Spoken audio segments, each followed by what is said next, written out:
Hey y'all, it's Shanice, and this is your weekly astrology forecast for March the 9th through March the 15th, 2026. This is a collective reading. We are focusing on the signs, degrees, and what this energy tends to bring up in real life. And this week is another shift week. We are in eclipse season still, but this week we've got a few big moments. Venus in Aries, newly in Aries, forming a sextile to Pluto in Aquarius, Jupiter stationing direct, and Mars forming a conjunction with the North Node and an opposition with the South Node. And then we close out the week with Mercury retrograding in Pisces, conjunct Mars in Pisces. So the vibe is attraction and power dynamics, momentum returning, faded feelings, and decisions, and then a bit of like mind impulsive intensity coming up. So, who's most affected this week? Um, if you've got any personal placements near these degrees that I am about to call out, you are going to feel this week louder. So, the first set of signs, mutable, and that's 8 degrees of Pisces and Virgo. So, that's that Mars and North Node and South Node conjunction and opposition. And then 15 degrees of Cancer or any cardinal placement. Jupiter is stationing direct at that degree. Then we have about 4 degrees Aquarius, 4 degrees Aries. So that's that Venus sextile Pluto energy. And then we have 10 degrees Pisces with Mercury retrograde forming a conjunction with Mars. And then 1 to 11 degrees of Aries and Pisces energy, because honestly, that's the axis that's getting hit the most, or those are the signs that are getting hit the most this week. And if you don't know degrees, you'll still feel it as things are starting to change quickly this week. It's getting clearer about what you want and a way that you can move smarter. So, let's get into the day by day breakdown, starting with Monday, March the 9th. The moon is in Scorpio and will shift into Sagittarius. So Monday starts off intense with that moon in Scorpio opposing Uranus in Taurus. And this is earlier in the day. So you might have woken up feeling really overstimulated. There could also have been like emotional surprises, sudden realizations, your mood shifting. And then like you probably saw something that you couldn't unsee anymore in your life. And then the moon quickly shift into Sagittarius after that opposition. And that's that supportive energy that we are getting because the moon in Sagittarius is talking harmoniously to the energy in Aries. So that's Neptune, Saturn, and Venus. And then it will also form a sextile later in the day to Pluto in Aquarius. So Monday is a great day for planning. If you are a content creator, some content creation, or working on your business, big picture thinking, and truth telling type of energy. But watch out for the moon squaring Mars in the evening, or later in the evening, when this can show up as like arguments or like having some sort of irritability or impulsive words. So the rule for Monday night is not to start fights when you feel tired or overstimulated. Now, Tuesday, March 10th, Venus in Aries will form a sextile to Pluto in Aquarius, and then Jupiter is going to station direct in Cancer. So Tuesday has two big headlines with that Venus sextiling Pluto. This is magnetic, powerful, and clarifying type of energy, really good for like honest conversations, creative work, value based choices, and cutting cords with situations or people that are draining you.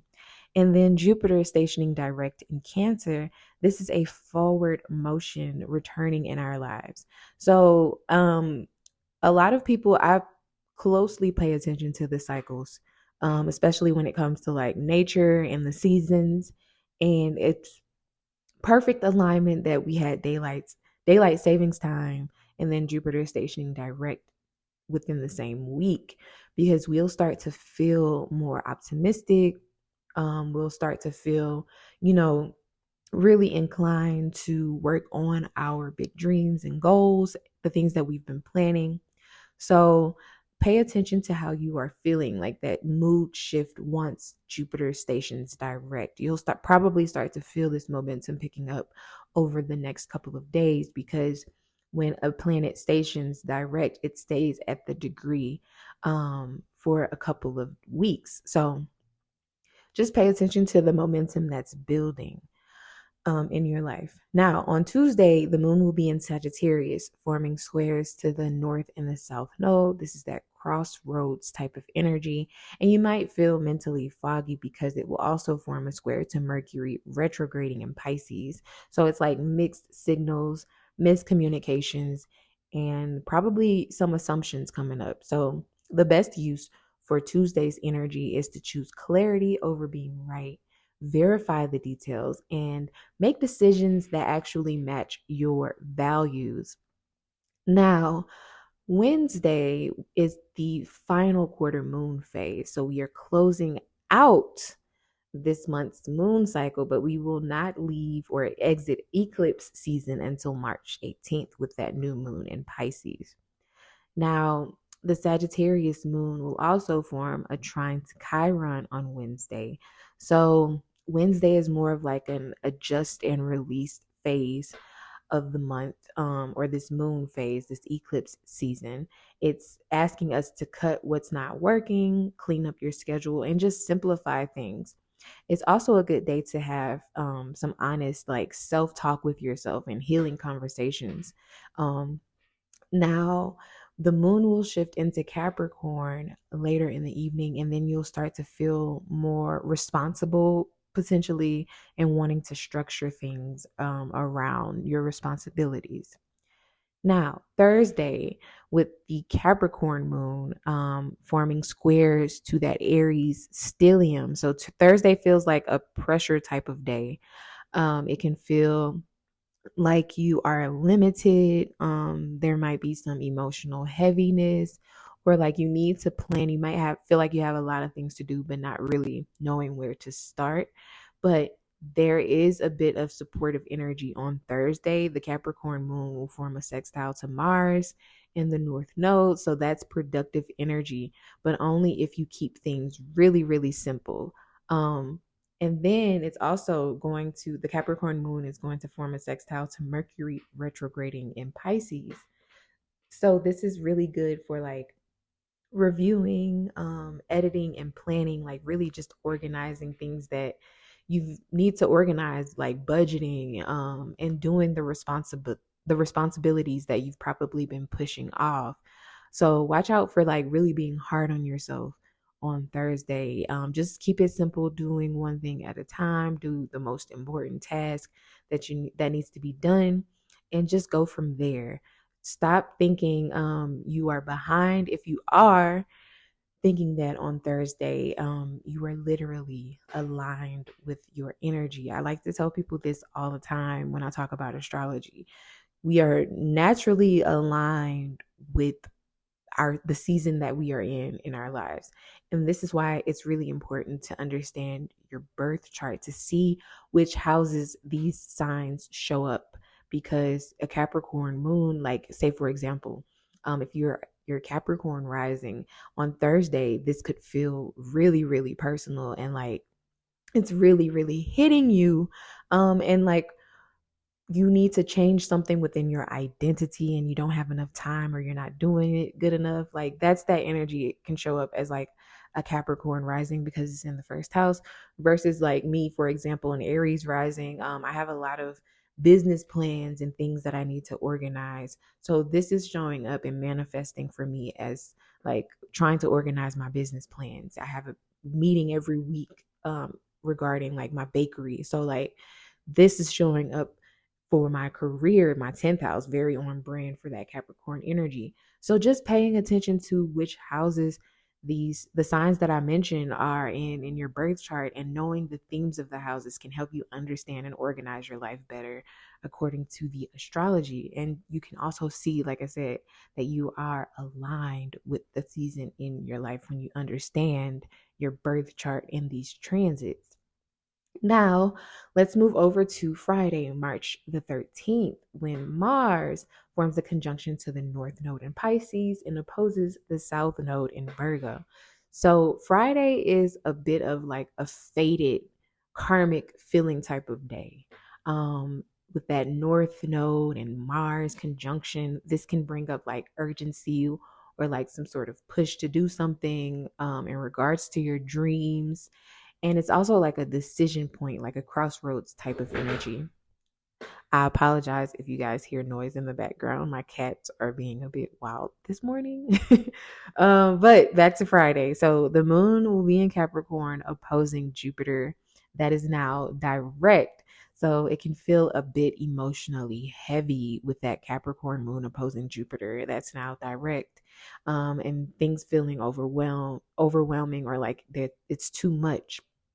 And then later in the day, the moon in Capricorn will form a sextile to the sun in Pisces. So this is a bit of like steady flowing energy. But then it will square Chiron in Aries. So some insecurities might flare up on Friday. The best use for Friday's energy is to take some aligned action, and don't overdo it, and try to choose the mature route over the impulsive one. Now watch out for trying to save, or like some sort of like martyr type of energy, trying to help people to the detriment of yourself, or doing too much to prove that you are a good person, or you mean good, your intentions are good. Just pay attention to that on Friday. Just, try to go with the flow of whatever it is that you are feeling, but not be overly impulsive or overextend yourself on Friday. Now, Saturday, the moon will shift into Aquarius and form a conjunction with Pluto. So, Saturday starts with the moon being in Capricorn and then forming a trine to Uranus. So, this is like a smart pivot moment on Saturday. And you might wake up feeling like, oh, I know what I need to do. I know what direction I need to take. And then the moon will shift into Aquarius and sextile Neptune and Saturn and Aries, and then form a conjunction with Pluto in Aquarius. So this is really deep, intense, clarifying type of energy. You might really start to see, what changes that you need to make. And this is really good for like boundaries, or like detoxing your energy, making a clean decision, or cutting cords with like some drama or toxicity in your life. Now, watch out for obsessing or like doom scrolling on Saturday, or even like power struggles. Pluto is activated, so it can show up really toxic or manifest really toxic in our lives, but just be mindful of that if you do start to feel triggered. On Sunday, March the 15th, Mercury retrograde will conjunct Mars in Pisces. So Sunday is the day where you really want to like watch your mouth, watch like your reactions, because you might feel really irritated, you might feel impulsive, you might run into some like misunderstandings with that Pisces energy, things not really being clear, you might jump to conclusions.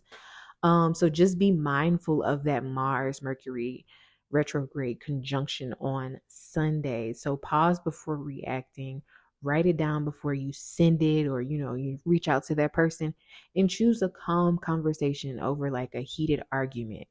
But the moon in Aquarius will form a sextile to Venus in Aries. So it's a bit supportive. Even though Venus is not comfortable in Aries, it can still show up a bit supportive. Just try not to like argue because you're feeling overstimulated, or make any permanent decisions from like a temporary mood that you're feeling on Sunday. Now, that is the end of this week's episode. It's all about like truth and magnetism, a bit of like momentum returning, and just a reminder to move with a purpose and not impulse. So if this helped you, make sure you hit that subscribe button to wherever you are listening to this podcast. I drop weekly forecast every Monday. And also drop a comment and tell me if you've got any placements near 8 degrees of Pisces, Virgo, or 15 degrees of Cancer, because that's where this week is going to be the loudest. Now, until next time, you guys, I hope you have a beautiful rest of your week. And until next time, peace.